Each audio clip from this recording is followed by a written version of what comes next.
Welcome to Convergence. My name's Mike Doran. I'm a California attorney, which is an odd person to be when discussing science.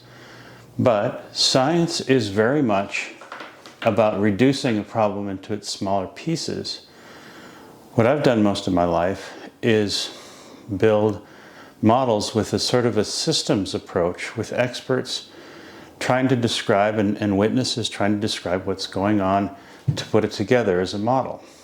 And today we're going to talk about the same thing this channel always talks about, which is how technology has advanced and converged from those advances to explain a better model of what's going on. And as I have in the past few episodes, I've been talking about the difference between when you have chemicals that are not life and that borderline where they have become characteristic of what we think of as life today. And I'm a little surprised that the state of the science has never discussed let's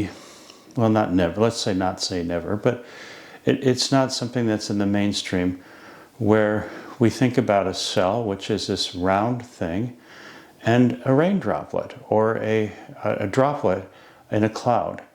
And this convergence that I'm talking about definitely has to do with how climate science and weather science is advancing and improving, especially with imaging, and how that is matching what's going on in biology.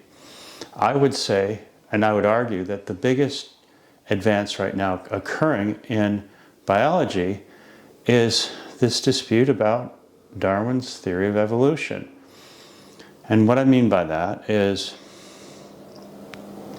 when Darwin wrote Origin of Species, he was looking not at what was going on inside cells, but rather changes in a creature over time to adapt to its environment.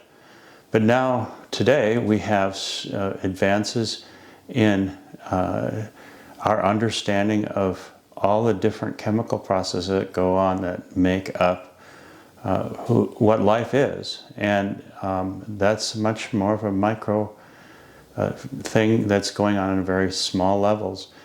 And this advance has led to, in some cases, more questions than answers. Specifically, what is called implausible complexity, which, for example, is a subject of why there are so many different ways permeations to how a protein would fold, and yet of all these countless ways that it could fold in a sort of a random way, we have these folds that exist that just don't seem like they match this idea of Darwinian evolution. And so there's some people that are starting to call into question the model of, and the irony of that, of course, is that we had the Scopes trial, and it involved a board of education and a teacher who wanted to teach Darwinian evolution, and that caused all kinds of controversy. It was the monkey trial. And yet today we're having a similar type of controversy brewing in the biology field that's even questioning the theory of evolution. And that's the way science works. So one way that you can explain it would be like if you had a marble jar. And in that marble jar, let's assume we're starting out with a bunch of different colors of marbles. And every time that you reached into that marble jar, you pulled out a green one. Every time, without exception. You would say, after a few of these repeated tries to pull out anything that matched what you knew to be in the marble jar, you would say that it's just implausible that the result keeps coming up green and becomes even more implausible as time goes by. But if you didn't know that the starting point was a marble jar that was always having another person reach into that marble jar before the selection of the green one and removing all the different colored ones other than the green ones, then you would say, well, then it's not really implausible. There's a reasonable explanation why what you're seeing is occurring. And this is the kind of the conceptual background to an introduction to the quantum machine and this connection between weather and climate. As you know, I've prefaced this conversation in this video, these videos that I've been making, with this comment that Albert Einstein made. And he said that among the most difficult problems in all of physics was the Earth's magnetic field. And I'm arguing here as a California lawyer that the Earth's magnetic field is actually among the most complex problems in all of biology. And the difficulty in the problem is having to do with the fact that if the Earth's magnetic field is too strong, then it's going to attract particularly particles from the sun, but particles from space as well. And pretty soon you're going to have a giant gas ball like Saturn or Jupiter, and both of those planets are dead. On the other hand, if the Earth's magnetic field is too weak, like say Mars, you also have a planet where the sun's stream and the sun's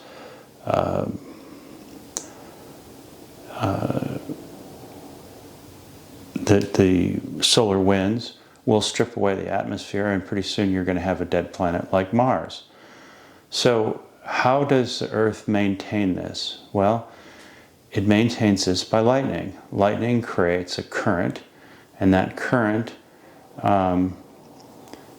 ends up being, with the crescendo of lightning, a magnetic field. And what the two main factors and what it would, how strong it would be the intensity of solar radiation, which is getting greater over time.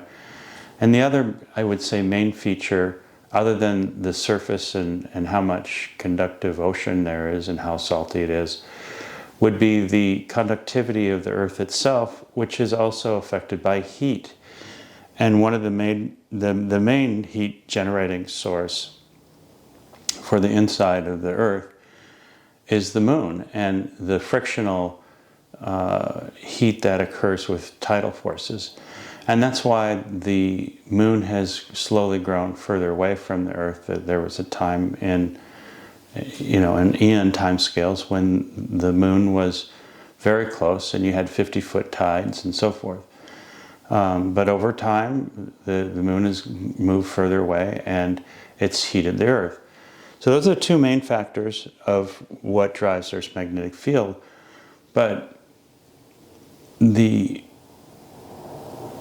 lightning globally is also part of it, and part of the electrical energy that creates a magnetic field. But that's a chaotic type of thing. And it's like having the ability to have an electric motor run, but you still need somebody to control the currents involved to keep the motor running at the speed, whatever that you want it to be. So it still lacks a what I call a quantum machine. And that's where we're going to go today. And the discussion here has to do with very early life, again, prior to much complexity other than just a nucleotide and a droplet. And so I'm just drawing this. This is an RNA, for instance. And the part of it that's interesting is if you were to have a regular computer like what you're probably watching this video on, it's made with a circuit board that has a number of what are called capacitive memory type of thing. For instance, CMOS, they call it. But basically, it's two plates that are conductive, and you get electrons and protons on either side of the plate if you have a charged capacitor. And that's basically a yes or a 1 and 0 with a binary system. And then if you connect wires to that, and they basically cause a current to flow from that capacitor, it's a way of saving a bit, a part of information. So when I'm talking about a quantum machine, it's a little bit different, because instead of it being a yes or a no or a 1 or a 0, it's a probabilistic type of machine. And that's the way quantum mechanics works. So there's two main things to talk about here. The first is, and I'm really almost shocked why no one talks about it, but it sounds very much like a droplet. You just basically have something small and droplet sized. And so now we're talking about convergence, I guess. But in addition to that, it's very important when you have nucleotides that how they can act as both a model and a feedback, and what part of that model and feedback is a quantum machine. So I think you have to start out with what water is. Water is a slightly polar molecule. And what that means is, if these are two water molecules, my outside pinky and finger are protons, and they will have a slightly positive charge because their orbital will be sucked in. The oxygen orbitals, which are these guys, will tend to steal the electron from the hydrogen. And when that happens, you have this very weak polarity, where, as I'm pointing this way, this is going to be slightly more positive, and this part, the oxygen, is going to be slightly negative. That's called a van der Waal force. And so when water molecules interact, they tend to do the opposite subtract thing.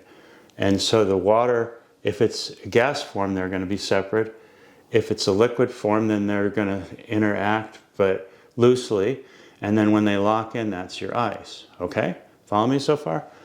Well, if you talk about a collective behavior of water in a cloud, or cloud microphysics as it's called, you're going to have what are called phase change energies given collectively to a cloud as they change from gas, water to water to ice.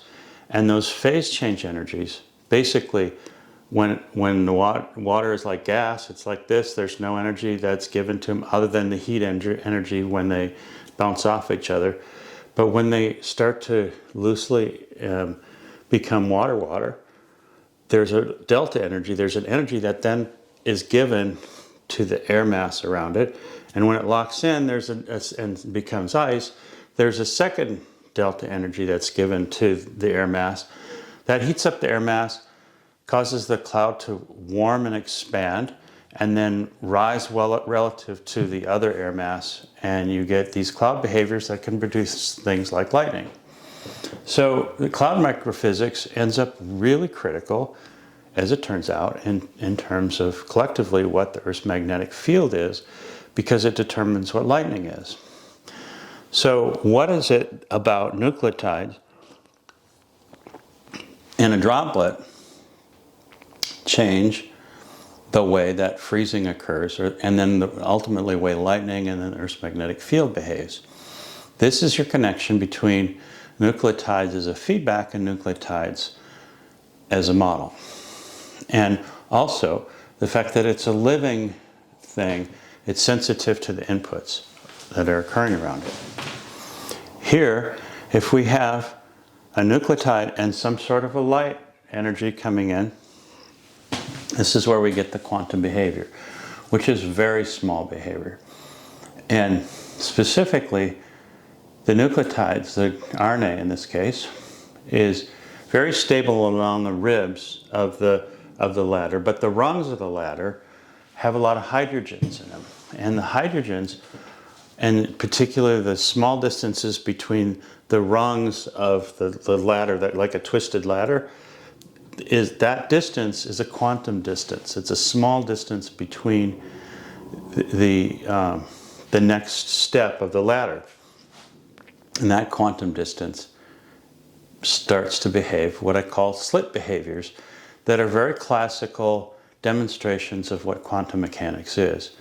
That is, when you have light going through your ladder, it's like slits.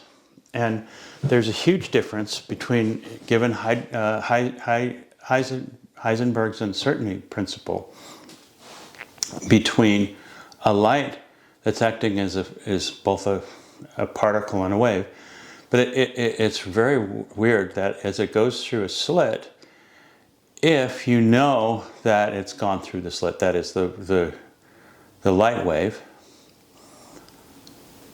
then it changes its behavior. That's very weird. Quantum mechanics is very weird, but it's a probabilistic thing. Again, not like a yes or no of a computer, but it's a quantum change. It's a change in the wave behavior. And how it behaves is this light goes through that slit. So let's say it's going through a slit here. All right. If there was interaction, let's start it with there was an interaction. If there was not interaction between, and let me take this tail off, because we're talking about the interaction along the water droplet edge. Okay, so if a light photon went through the ladder, the ladder-like shape of the nucleotide, and went through that slit and did not interact, we didn't know what it was, did not interact, then what you would see against the edge of the droplet, what the energy that edge of the droplet would get would be bands. It would be very much like a wave function. So, and then when you're talking about two slits, you start to get this wave behavior, or looks like a wave. But if the light photon or the energy, the electromagnetic energy or whatever went through, and instead of not reacting, it did react, you knew it reacted because it knocked off an electron from the nucleotides. Specifically, it's likely to be interacting with the hydrogen, and the hydrogen electron. And when it does that, and the hydrogen doesn't have an electron anymore, it becomes unstable and it changes.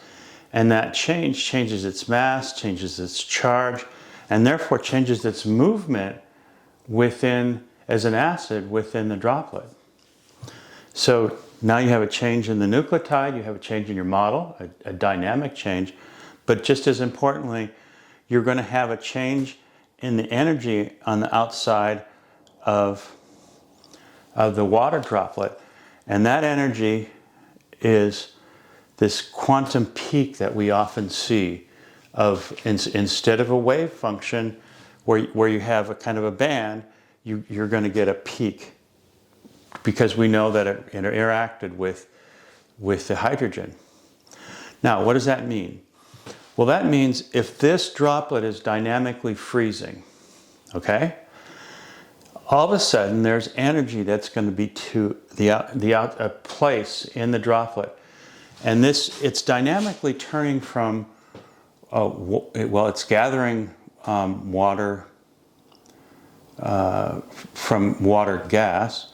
So water gas is coming into this droplet and adding to it, but at the same time, if the air is cold,